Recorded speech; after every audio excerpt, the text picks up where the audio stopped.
നമസ്തേ. കഥകളതിസാഗരത്തിലേക്ക് സ്വാഗതം. ഇന്നത്തെ കഥ സൂര്യനും ചന്ദ്രനും. നമ്മൾ കാണുമ്പോൾ ഈ സൂര്യൻ ആകാശത്തെ കാണുന്നത് അല്ലേ, രാവിലെ കിഴക്ക് ഇങ്ങനെ ഉയർന്നു പൊങ്ങി വരുന്നു. ചന്ദ്രനപ്പോൾ പടിഞ്ഞാറ് അസ്തമിക്കും, കിഴക്ക് പൊങ്ങും. അതുപോലെ പിന്നെ ചന്ദ്രൻ ഉദിക്കുന്നു. എന്തായാലും നമ്മൾ നോക്കുമ്പോൾ സൂര്യനെയും ചന്ദ്രനെയും ആകാശത്തിലെ കാണുന്നത്. എങ്ങനെ ഇവർ ആകാശത്തിലെത്തുന്നു ഇതിനെ പറ്റിയിട്ടൊരു നാടോടി കഥയുണ്ട്. ആഫ്രിക്കയിലെ ഒരു ചെറിയ രാജ്യത്ത് ചില ഗോത്രക്കാർക്കിടയിൽ. ആ നാടോടി കഥ ഞാനിപ്പോൾ പറയാം. സൂര്യനും ചന്ദ്രനും ഓരോരോ ഇതിനും ദേവന്മാരുണ്ട്. അഗ്നിക്കൊരു ദേവൻ, അഗ്നിദേവനുണ്ട്. വായു, കാറ്റ് വീശണതിന് വായുദേവനുണ്ട്. സൂര്യദേവൻ, ആകാശത്തെ ചൂടും വെളിച്ചൊക്കെ തരുന്ന സൂര്യദേവൻ. അതുപോലെ നിലാവ് തരുന്ന ചന്ദ്രദേവൻ. കൂടാതെ കണ്ട് വരുണൻ, വെള്ളത്തിൻ്റെ ഒക്കെ ദൈവമാണ് വരുണദേവൻ.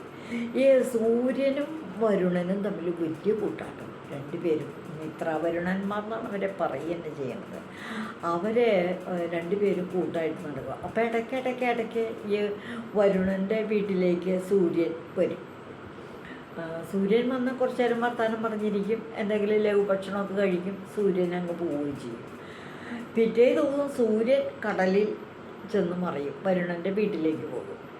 വെളിച്ചാവുമ്പോൾ എഴുന്നേറ്റ് പോരും. ഇങ്ങനെ സൂര്യനും ചന്ദ്രനും മാറി മാറി വരുണൻ്റെ വീട്ടിൽ പോകാറുണ്ട്.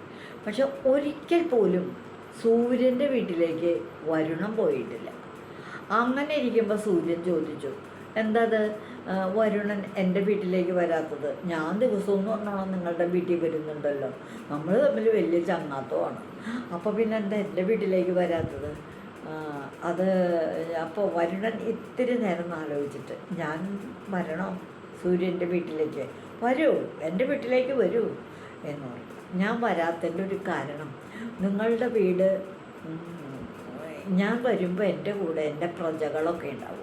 പ്രജകളെന്ന് പറഞ്ഞു കഴിഞ്ഞാൽ ജലത്തിലെ ജീവികൾ, മത്സ്യം, മറ്റ് പാമ്പ്, വേറെ പല തരത്തിലുള്ള കടൽ ജീവികൾ, പലതരത്തിലുള്ള മത്സ്യങ്ങൾ തന്നെ, ശംഖ്, അങ്ങനെയൊക്കെയുള്ള ഒരു തരം കടൽ ജലജീവികളൊക്കെ ഉണ്ട്. അവരൊക്കെ എൻ്റെ പ്രജകളാണ്. ഞാൻ വരണേൻ്റെ കൂടെ അവരും ഒക്കെ വരും. അപ്പോൾ സ്ഥലം ഒരുപാട് വേണം. നിങ്ങളുടെ വീട്ടിൽ അതിന് മാത്രം സൗകര്യമൊക്കെ ഉണ്ട്, എന്നാൽ ഞാൻ വരാമെന്ന് പറഞ്ഞു. അപ്പോൾ പറഞ്ഞു, സൗകര്യം ഉണ്ടോയെന്ന് ചോദിച്ചാൽ ഇപ്പം കുറച്ച് സൗകര്യമുള്ളൂ, ഞാൻ സൗകര്യമൊക്കെ ഉണ്ടാക്കാം. ക്രമേണ ഞാൻ കുറച്ച് വിപുലമായൊരു വീട് ഒക്കെ സൗകര്യമാക്കി തരാം. അപ്പോൾ വന്നൂടെ എന്നിട്ട്, ഓ വരാലോ, ഞാൻ വരാം, എനിക്ക് വിരോധമൊന്നുമില്ല എന്ന് പറഞ്ഞു. വേഗം സൂര്യൻ അന്ന് തൻ്റെ വീട്ടിൽ ചെന്ന് കഴിഞ്ഞപ്പോൾ സൂര്യൻ്റെ ഭാര്യയാണ് കേട്ടോ ചന്ദ്രനെ വിളിച്ചിട്ട് പറഞ്ഞു, നമ്മുടെ വീട്ടിലേക്ക് വരുണന് പറഞ്ഞാൽ കൊള്ളാമെന്നുണ്ട്, പക്ഷേ ആൾ പറയണ ഈ സൗകര്യങ്ങളൊന്നും പോരാ, കുറച്ചുകൂടി വിസ്താരമുള്ളൊരു വീടായാലേ വരാൻ പറ്റുള്ളൂ. വരുണൻ തന്നെയല്ല വരിക, വരുണൻ്റെ പ്രജകളും കൂടെ വരും. ജലജീവികൾ ഒരുപാടുണ്ടല്ലോ, എല്ലാവരും കൂടെ ഒരുമിച്ചാൽ വരിക. നമുക്കൊരു ദിവസം അവരെ വിളിച്ച് സൽക്കരിക്കാം എന്നത് അങ്ങനെയാവാന്ന് കരുതി. അങ്ങനെ സൂര്യനും ചന്ദ്രനും കൂടിയിട്ട് തങ്ങളുടെ വീട് അങ്ങോട്ട് വലുപ്പത്തിലാക്കി കുറേ അധികം വിസ്താരമുള്ളൊരു വീടാക്കി. അത് കഴിഞ്ഞിട്ട് പറഞ്ഞു, വരുണൻ വന്നോളൂ എൻ്റെ വീട്ടിലേക്ക്, വീടൊക്കെ ഞങ്ങൾ പുതുക്കി പണിതു, ഒരുപാട് വിസ്താരമുള്ള വീടായി, ഞാൻ വരാം. അങ്ങനെ വരുണൻ പോയി അകത്തേക്ക് കടക്കുക. സൂര്യൻ്റെ വീടിൻ്റെ അകത്തേക്ക് കടക്കും മുമ്പ് ചോദിച്ചു, ഞാൻ അകത്തേക്ക് വരട്ടെ എന്ന് ചോദിച്ചു. ആ വന്നോളൂ, ഇങ്ങോട്ട് വരൂ. അങ്ങനെ വരുണൻ സൂര്യൻ്റെ വീടിനകത്തേക്ക് വരുണൻ ചെന്നു. വരുണൻ്റെ കൂടെ ജലജീവികളോടൊപ്പം ഈ വരുണദേവൻ അങ്ങോട്ട് പ്രവേശിച്ചു എന്ന് പറഞ്ഞാൽ വെള്ളം കയറി മുട്ടോളം വെള്ളമായി കഴിഞ്ഞപ്പോൾ വരുണൻ ചോദിച്ചു, ഞാൻ വരണോ അകത്തേക്ക്? ഞാൻ ഇനിയും വരണോ അകത്തേക്ക്? നീങ്ങി വരണം, വന്നോളൂ, അതിന് വിരോധമൊന്നുമില്ല, വന്നോളൂ എന്ന് ചോദിച്ചു. ഒരു കുഴപ്പമില്ല. വരുണൻ പിന്നെയും കയറി. വെള്ളം പൊങ്ങി അരയ്ക്ക് വെള്ളമായി. അപ്പോഴും ചോദിച്ചു വരുണൻ, ഞാൻ ഇനി വരണോ അകത്തേക്ക്? വീണ്ടും വരണോ? എനിക്ക് എൻ്റെ പ്രജകളൊക്കെ ഇനിയും വീണ്ടും വന്നുകൊണ്ടിരിക്കുകയാണ്, അവരെന്നോടൊപ്പം നടക്കണവരാണേ, അതാണ് ഈ വരണേ. ഞങ്ങൾ പിരിഞ്ഞിരിക്കാറില്ല അങ്ങനെ. എൻ്റെ അടുത്തുനിന്ന് മാറിക്കഴിഞ്ഞാൽ അവർക്കൊക്കെ പല വൈഷമ്യങ്ങളുണ്ട്. അതുകൊണ്ട് എൻ്റെ കൂടെ തന്നെയാണ്. ജലജീവികൾ എപ്പോഴും ജലത്തിൻ്റെ ദേവൻ്റെ കൂടെയല്ലേ.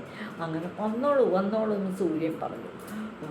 വീണ്ടും കയറി. വെള്ളം ഇങ്ങനെ പൊങ്ങി പൊങ്ങി. അപ്പോൾ സൂര്യനും ചന്ദ്രനും വെള്ളത്തിൽ അവരുടെ കഴുത്തിനൊപ്പം വെള്ളമായി. കഴുത്തിനൊപ്പം വെള്ളമായി കഴിഞ്ഞപ്പോൾ വരണം ചോദിച്ചു, ഞാനിനിയും വരണോ അകത്തേക്ക്? ഞാൻ അകത്തേക്ക് ഇനിയും കയറി വരണോ എന്ന് ചോദിച്ചു. അപ്പോൾ സൂര്യൻ പറഞ്ഞു, വന്നോളൂ, വന്നാലെന്താ, ഞങ്ങൾ മുങ്ങിയൊന്നും പോയില്ലല്ലോ ഇതുവരെ, വന്നോളൂ വന്നോളൂ എന്ന് പറഞ്ഞു. വരുണനെ കൊണ്ട് തള്ളി കയറി കഴിഞ്ഞപ്പോൾ ഇവർ മുങ്ങിപ്പോകുന്നുള്ളൊരു സ്ഥിതി വന്നു.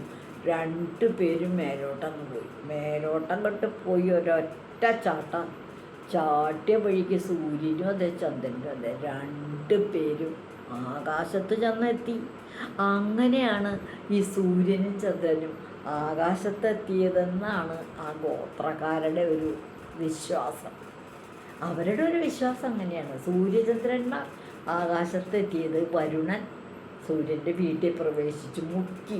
എല്ലാവരും അവർക്ക് അവിടെ നിൽക്കാൻ നിർത്തിയില്ലണ്ടായി. ഇപ്പോൾ അവർ വേറെ ആകാശത്തേക്ക് എന്നാണ് വിശ്വാസം.